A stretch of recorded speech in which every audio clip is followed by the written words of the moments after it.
దివంగత నేత అప్పటి 2004 నుంచి 9 వరకు 5 ఏళ్ల 3 నెలల పాటు ముఖ్యమంత్రిగా పనిచేసిన డాక్టర్ వైఎస్ రాజశేఖర రెడ్డి గారి వర్ధంతి ఈ రోజున వారికి ముందుగా నివాళి అర్పిద్దాం.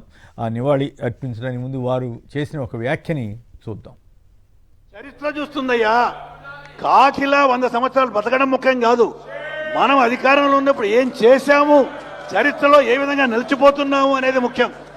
చరిత్ర చూస్తుందయ్యా, కాకిలా 100 సంవత్సరాలు బతకడం ముఖ్యం కాదు, మనం అధికారంలో ఉన్నప్పుడు ఏం చేశాము, చరిత్రలో ఏ విధంగా నిలిచిపోతున్నాము అనేది ముఖ్యం.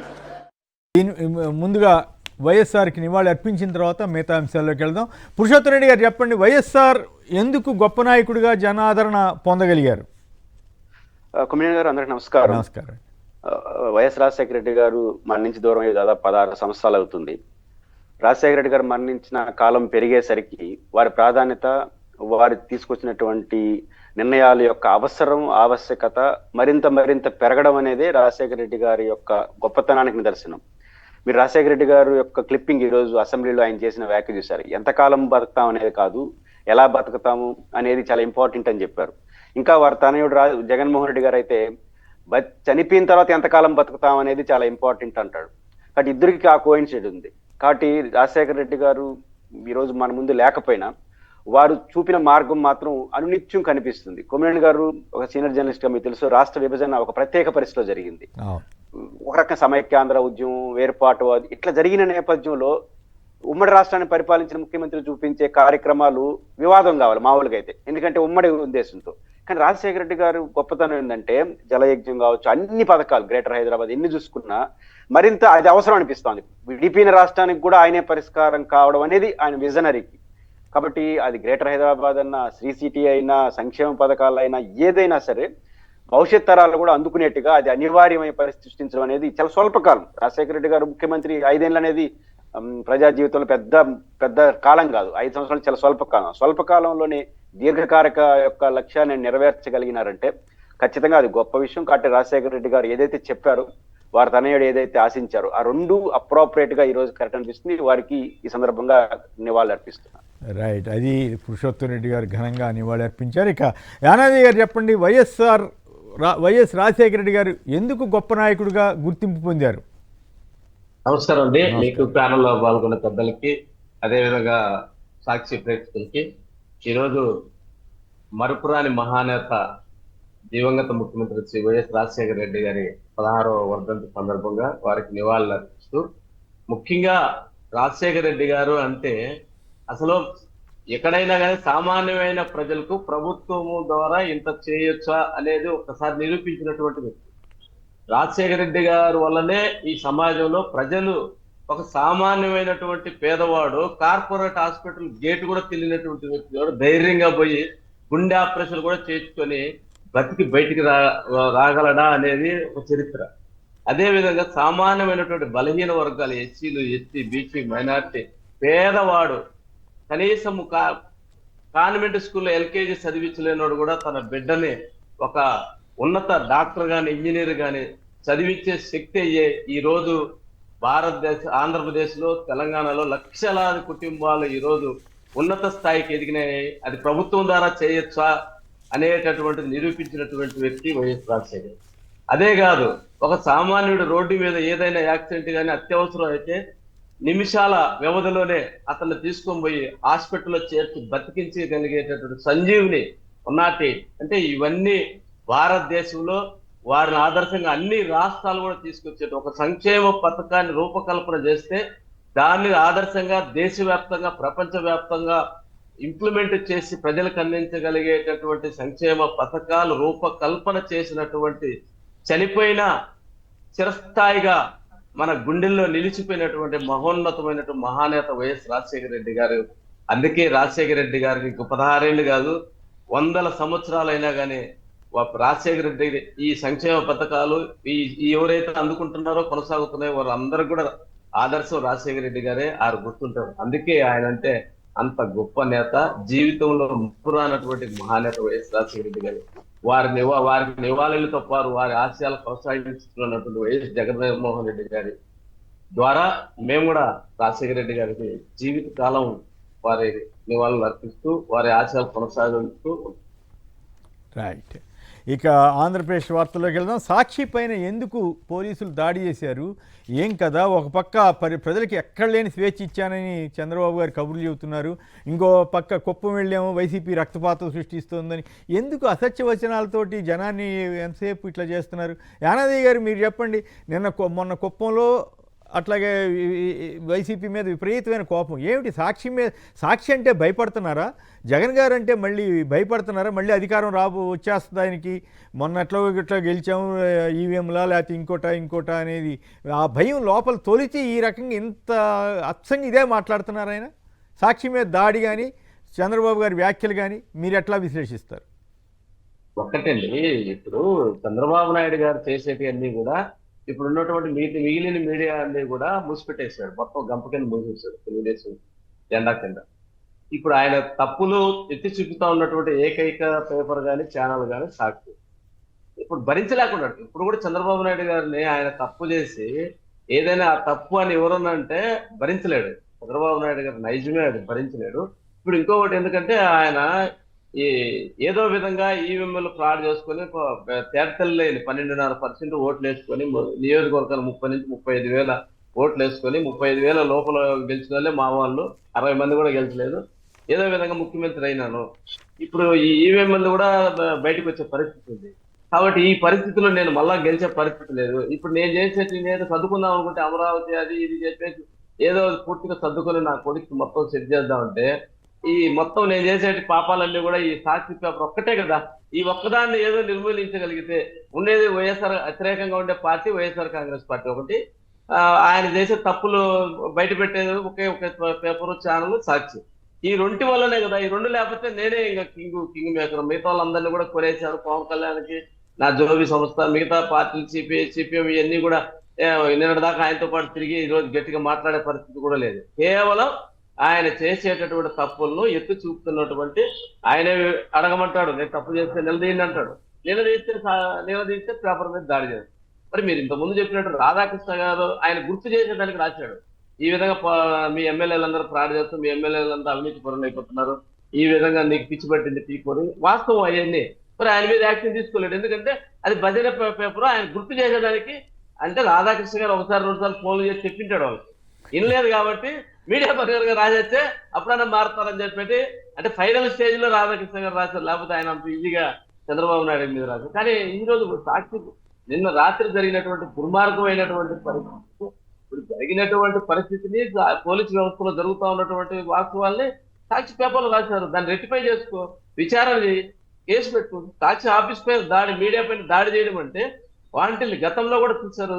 మొత్తం రాష్ట్రంలో ఉన్నటువంటి సాక్షి ఆఫీసు పైన జరిగిన రోజు వదిలేసి మరుసటి రోజు వెళ్తే 3వ రోజు ప్లాన్ ప్రకారం చంద్రబాబు నాయుడు గారు లోకేష్ గారు ప్లాన్ ప్రకారం చేసి అన్ని ఆఫీసుల పైన దాడి చేశారు.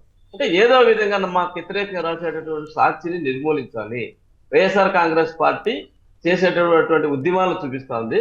తెలుగుదేశం పార్టీ కానీ కూటమి ప్రభుత్వం కానీ చంద్రబాబు నాయుడు గారు కానీ లోకేష్ గారు చేసేటటువంటి అవినీతి తప్పులను ఎత్తి చూపుతుంది అనేటటువంటి పరిస్థితి. నేను చూశారు కదా, ఈ రోజు కుప్పంకి నీళ్ళు ఇచ్చాడంట.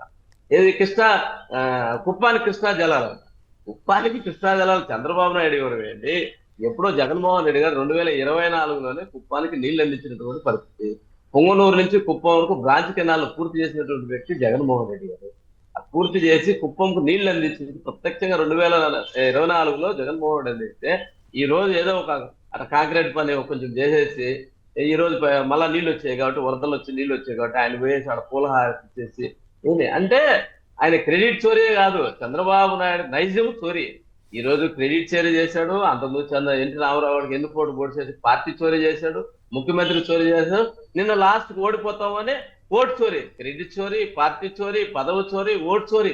జీవితకాలం చోరీలతోనే చంద్రబాబు నాయుడు గడ్డనెక్కుతాడు తప్ప, లేదా ఇతర పార్టీలు మోసం చేసి ఒకసారి వాళ్ళు కావాలంటే వాళ్ళు పొగుడతాడు బీజేపీ వాళ్ళే, ఇంకా తిట్టవాడే తిడతాడు. అంటే ఈయన క్రెడిట్ కావాలంటే ఇతరులు తప్పు చేయాలి. అదే ఆయనతో పాటు ఆయనకు ఉన్నటువంటి 4-5 పత్రికలు, 4-5 ఛానళ్ళు, 2-3 పార్టీలు దొంగ అని చెప్పి ఆయన చేసేటటువంటి పరిస్థితి చంద్రబాబు నాయుడు పరిస్థితి వచ్చింది. కుప్పంకు నీళ్లు అందించినటువంటి చరిత్ర జగన్మోహన్ రెడ్డి అన్ని ఇప్పుడు సుగాలి ప్రీతి గారు చెప్తున్నారు కదా, జగన్మోహన్ రెడ్డి గారు అయ్యాంలో జగన్మోహన్ రెడ్డి గారు నా భర్తకు ఉద్యోగం ఇచ్చాడు. నేను ఎప్పుడో 2013లో నాకు ఉద్యోగం వచ్చింది. ఆయన మాకు 5 సెంట్లు స్థలం ఇచ్చాడు, 5 ఎకరాలు ఇచ్చాడు, 8 లక్షలు డబ్బులు ఇచ్చాడు అని ఆమె చెప్తా ఉంటే, పవన్ కళ్యాణ్ గారు ఎవరో స్క్రిప్ట్ రాసి ఇద్దరికి భార్య భర్త ఇద్దరికి ఉద్యోగాలు ఇచ్చినాం అని చెప్తుంటే 2013లో ఆమె ఫిజికల్ హ్యాండిక్యాప్ ఉద్యోగం వస్తే ఈయన మా ప్రభుత్వంలో మేము ఉద్యోగం ఇచ్చామని చెప్పి పెట్టాడు. అంటే చంద్రబాబును ఫాలో అవుతాడు పవన్ కళ్యాణ్. సేమ్ ఆయనతో అంటే పవన్ కళ్యాణ్ జగన్ గారి టైంలోనే 5 ఎకరాల పొలం, 5 సెంట్ల ఇళ్ల స్థలం, 8 లక్షల క్యాష్ ఇవన్నీ అది ఇచ్చినట్టున్నారు కదా. ఇస్తే అది నా క్రెడిట్ అంటారు. కానీ 2 ఏళ్ల పాటు చంద్రబాబు గారి టైంలో కేసు జరిగిందన్న విషయాన్ని మాత్రం ఎక్కడ చంద్రబాబు గారి పేరే ఎత్తకుండా చాలా జాగ్రత్తగా ఆయన మాట్లాడుతున్నాడు. ఇంతవరకు ఎప్పుడన్నా ఒకసారైనా ప్రశ్నించేవాడు, ఇప్పుడు అసలు ప్రశ్నించడమే మానేశాడు. మరి ఏంటో ఎందుకు ప్రశ్నించే పరిస్థితి లేదు కదా. ఇప్పుడు ఆయనకు చెప్పినాడు కదా, ఏది చంద్రబాబు నాయుడు గారికి త్రిశూల్ అనే ఏదో మీటింగ్ పెట్టాడు కదా, త్రిశూల్ అంట. అంటే అదేదో గుర్తింపు, నాయకత్వము, భద్రత. అంటే ఆయనకు మాత్రమే ఆయనకు గుర్తింపు వచ్చేసింది డిప్యూటీ సీఎం గా, భద్రత Z+ సెక్యూరిటీ ఇచ్చేసింది, నాయకత్వం నాయకుడు చేసేసి ఆయనకు ఒక హెలికాప్టర్, ప్రత్యేక విమానాలు హైదరాబాద్ కు అమరావతికి తిరిగేదానికి అన్ని ఇచ్చారు. అవన్నీ కూడా ఆయనకి ఇచ్చారు. అంతేగాని ఆయన త్రిశూలు ఆయనకి ఇచ్చారు. కానీ జనసేన కార్యకర్తలకు, జనసేన పార్టీ ఒకటి, తెలుగుదేశం పార్టీకి ఎస్సీసీఎల్ బీసీసీఎల్ మాదిరే పవన్ సెల్ అనేటటువంటి పార్టీ జనసేన పార్టీ తప్ప ఆయన ఏదేదో జాతీయ పార్టీ చేసేస్తా 10 ఏళ్ళు నాకు అవకాశం ఇచ్చేస్తే నేను మొత్తం దేశాన్ని మార్చేస్తాను. కొత్త పేరు పెట్టారు యానాదయ్య గారు కొత్త పేరు పెట్టారు. తెలుగుదేశం పార్టీకి ఎస్సీసీఎల్ బీసీసీఎల్ మాదిరిగా పవన్ సెల్, పవన్ సెల్ కదా. ఇప్పుడు పవన్ సెల్ చంద్రబాబు నాయుడికి అనుబంధ సంస్థ. ఆయన కాపు సంఘం పెట్టుకోలేక ఈయనకు సెల్ ఇచ్చేసి, ఈ చేతికి ఇచ్చేసి ఆ కులాన్ని అందరినీ కూడా సమీకరించి వాళ్ళందరినీ ముంచేసి. అట్లా కాదు, పొత్తులో ఉన్న పార్టీల్లో జనరల్ గా వాళ్ళకి వ్యక్తిత్వం ఉంటుంది, వాళ్ళు సొంతంగా మెయింటైన్ చేసుకోవచ్చు. ఏదైనా తప్పు జరిగితే ఈ తప్పు జరిగింది సరి చేసుకోండి అని కూడా చెప్పొచ్చు. అవేమీ లేకుండా పూర్తిగా ఏం జరిగినా సరే జగన్ గారిని తిట్టడం, లేకపోతే చంద్రబాబు గారిని మోటివేట్ చేస్తున్నారు. 15 ఏళ్ళు మోస్తానని చెబుతున్న తీరు కాస్త ఇట్లాంటి వాటికి అవకాశం ఇస్తా ఉంది. రైట్, నిన్న చెప్పారు కదా, వైజాగ్ లో కూడా చెప్పారు కదా, మీరు ఏమైనా తెలుగుదేశం ఏదైనా ఉంటే చదువుకోండి. ఈ రోజు కాళహస్తిలో కానీ తిరుపతిలో కానీ మా ఇన్ఛార్జ్ కింద జరిగినా ఇది చేసినా నోరు మెలుపున్నటువంటి వ్యక్తి అందరూ చదువుకోండి. నా పదవి కోసం మీరందరూ బానిసలుగా బతకండి. జనసేన అంతా నేను చెప్పినట్టు చంద్రబాబు నాయుడికి భజన చేయాలి నాతో పాటు అని చెప్తూ ఒక నిర్ణయానికి వచ్చేసి పబ్లిక్ మీటింగ్ లో చెప్పేశారు. రైట్, మీరేమంటారు? ఇప్పుడు ఒక ముఖ్యమంత్రిని పట్టుకుని పిచ్చి అన్నా పర్వాలేదు, వాళ్ళ మద్దతు ఇచ్చేవాళ్ళు. ఎమ్మెల్యేలు మొత్తం వసూలు రాజాలాగా మారని అవినీతి పరులని చెప్పినా పర్వాలేదు, వాళ్ళ జోలికి వెళ్ళరు, వాళ్ళని ఏమనరు. మరి సాక్షి మీద మాత్రం రాసి అదే వార్త, అటువంటి వార్తలే రాస్తే వెంటనే దాడి చేస్తారు. ఎట్లా దాడి? పోలీసులు దాడి, సీఎం గారు తిట్టడం. ఇప్పుడు వాళ్ళ మీద కేసు పెట్టమని నేను అంటలేదు, బట్ కేసులు ఒకళ్ళ మీదే పెడితే అది కూడా వాళ్ళ మీద కూడా పెట్టాలి కదా అన్న ప్రశ్న వస్తుంది కదా. సహజంగా వస్తుంది. సమాజం నుంచి కూడా ఇదే వ్యాఖ్యలు, ఇంతకన్నా పెద్ద స్థాయిలో వ్యాఖ్యలు చేసినప్పుడు బ్యాలెన్స్ ఉండాలి కదా. అంటే చట్టం అందరూ సమానం అన్నప్పుడు ప్రభుత్వానికి వ్యతిరేకంగా వార్తలు రాసే వాళ్ళపైన కేసులు పెట్టడం అనేది తప్పు. ఒకళ్ళు పెట్టదలుచుకుంటే అందరితో పెట్టాలి కదా అనేది సాధారణ ప్రజల నుంచి వచ్చే సహజమైన ప్రశ్న. దాన్ని నేనేం కాదను. బట్ నా పాయింట్ ఏంటంటే, ఇట్లాంటి చర్యల ద్వారా ఏం చేయగలరు? మానసికంగా కొంతమంది వ్యక్తుల్ని, ఒక ఇన్స్టిట్యూషన్ నడిపే వాళ్ళని ఇబ్బంది పెట్టచ్చేమో, కానీ అది దాని ప్రాధాన్యత తగ్గించలేరు కదా. ఈరోజు వస్తున్న వార్తలు కావచ్చు, ఇవన్నీ కావచ్చు. ఇప్పుడు ప్రధాన ప్రతిపక్షంగా ఉన్న వైఎస్ఆర్ కాంగ్రెస్ పార్టీయో, లేదా మీకు భిన్నమైన వైఖరి ఉందని మీరు అనుమానిస్తున్నటువంటి సాక్షి పత్రిక రాస్తే అది కృత్రిమ అనుకోవచ్చు, రాజకీయం అనుకోవచ్చు. మీకు చాలా దగ్గరగా ఉండే వాళ్ళు కూడా రాస్తున్నారు అంటే, వారాంతపు వ్యాఖ్యల్లో తీవ్రమైన పదజాలాలు, తీవ్రమైనటువంటి వ్యాఖ్యలు ఆధారాలతో సహా రాస్తున్నప్పుడు సంథింగ్ ఈజ్ రాంగ్ అనే విషయం మీరు ఎందుకు గుర్తించట్లేదు? ఒక పత్రికలో వచ్చింది, ఒక 60 మందిలో 70 మంది ఎమ్మెల్యేలు అదుపు తప్పుతున్నారు, వాళ్ళతో మాట్లాడాలి అని చంద్రబాబు గారు భావించినట్టుగా అధికారికంగా 20-30 మందితో మాట్లాడినట్టు కూడా మనకు వార్తలు వచ్చింది. ఇంకా పత్రికలో చెప్పేదానికి మీరు చేసేదానికి రెండుకి తేడా ఏముంది? అంటే మీరు ఎందుకు మాట్లాడారు? కొంతమంది ఎమ్మెల్యేలతో మాట్లాడారంటే ఏదో జరుగుతుందనే కదా. అదే పత్రికలు రాస్తున్నాయి. కట్టి తప్పు జరుగుతుందని మీరు గుర్తించి మాట్లాడుతున్న నేపథ్యంలో ఆటోమేటిక్గా పత్రికల్లో ఆ వార్తలు వచ్చినప్పుడు దాన్ని సానుకూలంగా తీసుకోవడం, లేకపోతే చర్యలు తీసుకోవడం. ఒకవేళ ప్రభుత్వానికి ఉద్దేశపూర్వకంగా సాక్షి కానీ ఇంకోరు కానీ వ్యాఖ్యలు చేస్తే నోటీస్ ఇవ్వండి, లీగల్గా పోండి. ఎవరు వద్దంటారు? మీకు ఆ రైట్ ఉంది. దాన్ని వదిలేసి ఫిజికల్ యాక్టివిటీకి వెళ్తున్నారంటే లీగల్గా పోయేదానికి గ్రౌండ్ లేదు కాబట్టి, చెప్పితే వినే పరిస్థితి లేదు కాబట్టి ఇట్లాంటి చర్యల ద్వారా కొంచెం హడావుడి సృష్టిస్తే, అంటే అట్లా హడావుడి సృష్టించితే ఆగే పత్రిక ఎందుకంటే రాజశేఖర్ గారు ముఖ్యమంత్రిగా ఉన్నప్పుడు ప్రారంభమైన పత్రిక కావచ్చు. సాక్షి ప్రస్థానంలో ఒక 5 ఏళ్ళు తప్ప అంత ప్రతిపక్షమే కదా. దాదాపు ఉమ్మడి రాష్ట్రంలో కావచ్చు, ఇప్పుడు కావచ్చు, గతంలో కావచ్చు నిలబడింది. కానీ నిలబడి తనేంటో తను నిరూపించుకున్న పత్రికని ఇట్లాంటి వాటితో, ఇప్పుడు ఉదాహరణకు ఆంధ్రప్రదేశ్లో చాలా టీవీ నెట్వర్క్ల్లో రావట్లేదు, రాకుండా ఆపారు. ప్రభుత్వాన్ని అధికారం ఉపయోగించి నెలల తరబడి ఆపేసినారు. కానీ ఏం చేస్తున్నారు ప్రజలు? మాకు ఇస్తే చూడండి, లేకపోతే మేము వేరే డైరెక్టర్కి వెళ్ళిపోతాం, సన్ డైరెక్ట్ ఇట్లాంటి వాటికి, రిలయన్స్ వీటి వాటికి వెళ్ళిపోతాము, డబ్బు కూడా ఏమంటున్నారు. దాంతో వీళ్ళు భయపడేసి వస్తున్నారు. కేబుల్ ఆపరేటర్లు.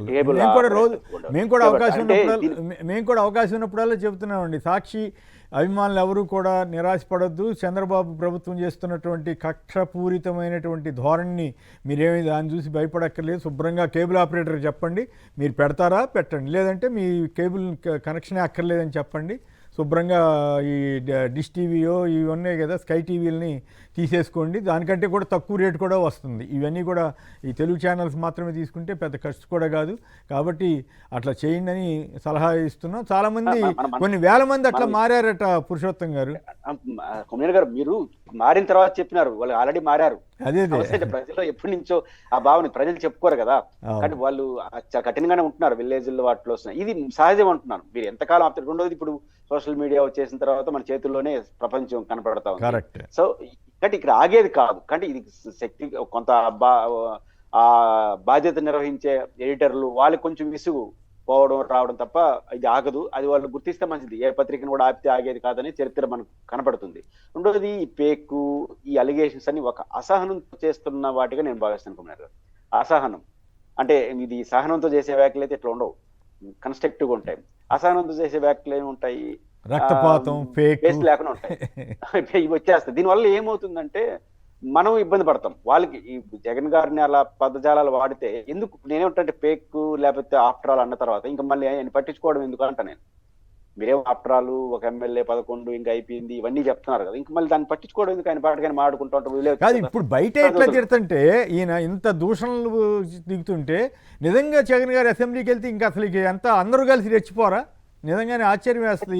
చంద్రబాబు గారు ఒక పద్ధతిగా ఉండి విధానపరంగా విమర్శలు చేస్తే తప్పు కాదు, మొత్తం జగన్ తిట్టుడు తప్ప ఇంకోటి ఏమైనా ఉంటుందా ఉపన్యాసాల్లో? మరి అసెంబ్లీకి వెళ్తే ఇక అంతకు మించి ఏమైనా డిఫరెంట్గా ఏమైనా ఉండే అవకాశం ఉంటుందా? అసెంబ్లీకి రండి, చర్చిద్దాం, చర్చించడానిక అవమానించడానిక? జగన్ గారు నాకు తెలిసి దీనికి భయపడి ఆగే మనిషి అయితే కాదు. ఆయన ప్రధాన ఉద్దేశం ఏంటంటే, నాకు సఫిషియెంట్ టైం సమయం ఇస్తే నేను చెప్పదలుచుకుని చెప్తాను. ఆయన బేసిక్ గా ఆయనతో విభేదిస్తామా సమర్థిస్తామా పక్కన పెడితే, ఆయన ప్రతిపక్ష నాయకుడు హోదా అడుగుతుంది, లీగలీ రైట్. చాలా మంది ఇప్పుడు కోర్టులో పిటిషన్ వేశాడు కొమ్మినేని గారు, స్పీకర్కి లెటర్ రాసినారు. బయట చాలా మాట్లాడుతున్నారు కదా, 10% లేదు కాబట్టి అది లెటర్లో రాసేవచ్చు కదా, కోర్టుకి చెప్పేయచ్చు కదా. అది రూల్ అయితే కోర్టుకి చెప్పేసి ఉండేవాళ్ళు, ఆయనకి చెప్పే. అది రూల్ కాదు కాబట్టి చెప్పలేకుండా బయట మాట్లాడుతున్నారు.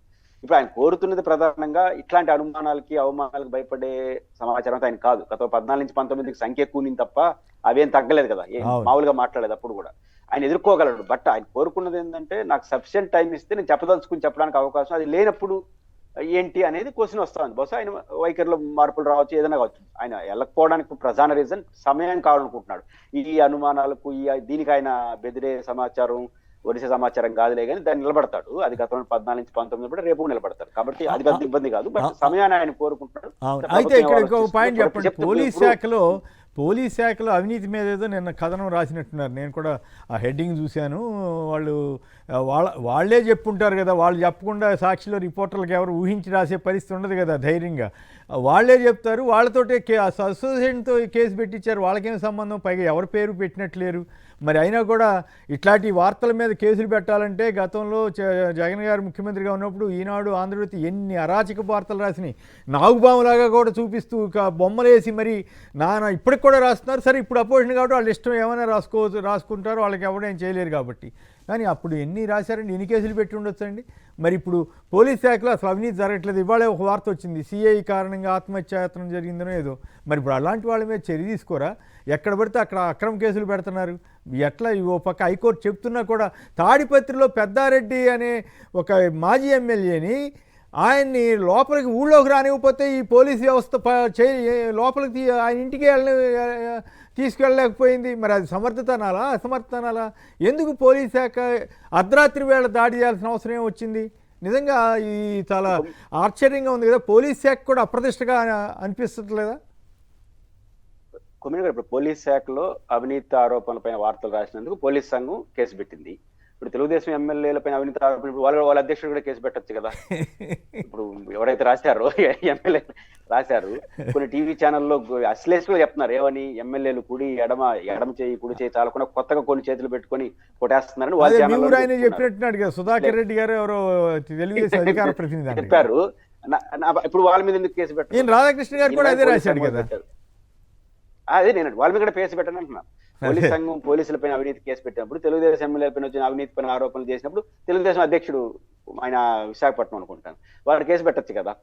పల్లా రాజేశ్వరరావు గారు కేసు పెట్టారు. అంటే ఇప్పుడు నిన్న మన ముఖ్యమంత్రి గారు ఒక మాట అన్నారు, ధైర్యం ఉంటే రెండు అసెంబ్లీకి ఏ ప్రశ్నకైనా సిద్ధం అని. ఇంకో మాటగానే వేస్తే పోలా, మీరు చేరినట్టు ప్రతిపక్ష నాయకుడు హోదా ఇచ్చేసి ఆ టైం ఇచ్చేస్తాను రండి తేల్చుకుందాం అని చెప్పేస్తే రేపు నుంచి వస్తారు కదా, ఇబ్బంది ఏముంటుంది.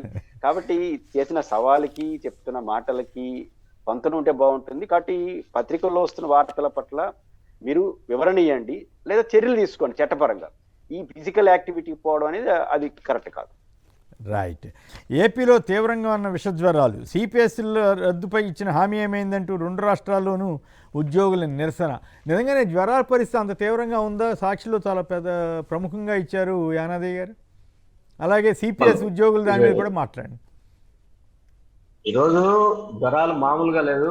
ప్రతి ఇంట్లో ఒకరికి వస్తే వైరల్ ఫీవర్ మాదిరి అయిపోయేసి ప్రతి కుటుంబం నుంచి జ్వరాలు ఉన్నాయి. కనీసం ప్రభుత్వ హాస్పిటల్లో కానీ వాటి పట్టుకునేదో ప్రభుత్వం దానిపైన కనీసం పిచికారీ చేసే పరిస్థితి కూడా, ఎందుకంటే వర్షాలు ఎక్కువైపోయాయి కాబట్టి కొత్త నీళ్ళు రావడం వల్ల బాగా రాష్ట్రం అంతా కూడా జ్వరాలు ఎక్కువైపోయాయి. దానిపైన కనీసం పిచికారీ చేయడమో లేదా దోమలను నివారించే పని కనీస బాధ్యత కూడా ప్రభుత్వం ఈరోజు, గతంలో అయితే సచివాలయం నుంచి అక్కడ ఉండే వాళ్ళు పోయి హెల్త్ సంబంధించినటువంటి వ్యక్తులు ఇంటింటికి సర్వే చేసి ఎవరెవరికైతే జ్వరాలు ఉన్నాయో వాళ్ళందరినీ కూడా ఐడెంటిఫై చేసి ఇంటి దగ్గరికి మందులు చూసి ఇవ్వడం కానీ, లేదా ప్రతి ఏరియాలో ప్రాంతీయ హాస్పిటల్స్ కట్టారు కాబట్టి అక్కడ చూసేవాళ్ళు. ఈ రోజు వాలంటీర్ చెప్పే వాలంటీర్ లేదు, పనిచేసే సచివాలయం లేదు, ప్రభుత్వం వాళ్ళ పనిలో వాళ్ళు ఉండరు. ఈ రోజు జ్వరాలు వచ్చిన వాని బాధ వాడు పడిపోయి హాస్పిటల్ పాలైపోయి ఉద్యోగులు కూడా ఆరోగ్యం కూడా చేసుకోవడం తప్ప వేరే పద్ధతి లేదు. ఉద్యోగస్తుల విషయం వస్తే వాళ్ళు ఏదో ఊహించేసి జగన్మోహన్ రెడ్డి గారి ఎంతో ఉద్యోగులు చేసి వాళ్ళందరినీ పిలిచి మాట్లాడి రాష్ట్ర పరిస్థితులు బట్టి వాళ్ళకి ఎంతో చేశారు. కానీ వాళ్ళందరూ చంద్రబాబు నాయుడు గారి మాయ మాటలు నమ్మి వాళ్ళందరూ చేసినటువంటి తప్పు ఈ రోజు తెలుసుకొని ఈ రోజు రోడ్ల పాలు అయిపోయి రోడ్డు మీదకి వచ్చేటటువంటి పరిస్థితి ఉద్యోగస్తులు వచ్చారు. వాళ్ళకి తెలుసు గతంలో చంద్రబాబు నాయుడు గారు మాట చెప్పితే ఖచ్చితంగా ఏదైతే చెప్తాడో అది చేయడం తెలుసు వాళ్ళకు. అయినా కానీ భ్రమపడేసి చంద్రబాబు నాయుడు గారు చెప్పినటువంటి మాయ మాటలు నమ్మేసి నిన్న ఎలక్షన్ లో దాదాపు ఉద్యోగస్తులు చాలా వరకు కూడా వైఎస్ఆర్ కాంగ్రెస్ పార్టీకి వ్యతిరేకంగా చేయడం జరిగింది. మరి వాళ్ళందరూ కూడా ఈ రోజు ఆ చంద్రబాబు నాయుడు గారు పవన్ కళ్యాణ్ గారు వాళ్ళిద్దరు హామీ ఇచ్చారు. ఈ రోజు ఆ హామీలు తీసుకుని, ఎందుకంటే చెప్పినట్టు చేయడం చంద్రబాబు నాయుడు, పవన్ కళ్యాణ్ ప్రశ్నిస్తాననే పవన్ కళ్యాణ్ కూడా ఏమైపోయాడో కనీసం ఉద్యోగస్తుల కోసం కూడా ప్రశ్నించే పరిస్థితి. ఆయన ప్రశ్నించే కదా దేవుడు. నిన్న వైజాగ్ లో నిలబెడతానన్నాడు, అక్కడే సభ పెట్టుకున్నారు. మరి ఆయన నిజంగా ఉక్కు ఫ్యాక్టరీ నిలబెట్టింటే అక్కడ పోయి పెట్టుకోవచ్చు కదా. 32 ఉక్కు ఫ్యాక్టరీకి సంబంధించిన 32 అంశాలు ఇప్పటికే ప్రైవేట్ పరం చేసేదానికి కేంద్రం నిర్ణయం తీసుకుంది. ఇంకొక విషయం కూడా మీ ద్వారా తెలియజేయాలి ప్రజలకి. ఈ రోజు లోకేష్ గారు మా కడపకు వచ్చారు. ఆయన కొప్పర్తి ఇండస్ట్రీస్ ను కూడా జగన్మోహన్ రెడ్డి గారి హయాంలో వచ్చినటువంటి ఇండస్ట్రీస్ అన్ని కూడా ఈ రోజు ప్రారంభం చేసి శిలాఫలకాల్లో పేర్లు వేసుకునేదానికి వచ్చారు.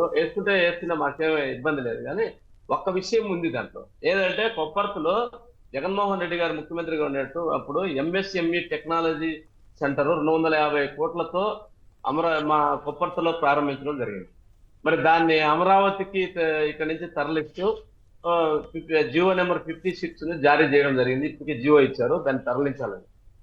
మా జిల్లాలో ఉన్నటువంటి ఎమ్మెల్యేలు, మా తెలుగుదేశం పార్టీ నాయకులందరూ కూడా ఆపేస్తామని తొడలు తట్టి మిసాలు దిగారు, నిన్నటి వరకు దిగారు.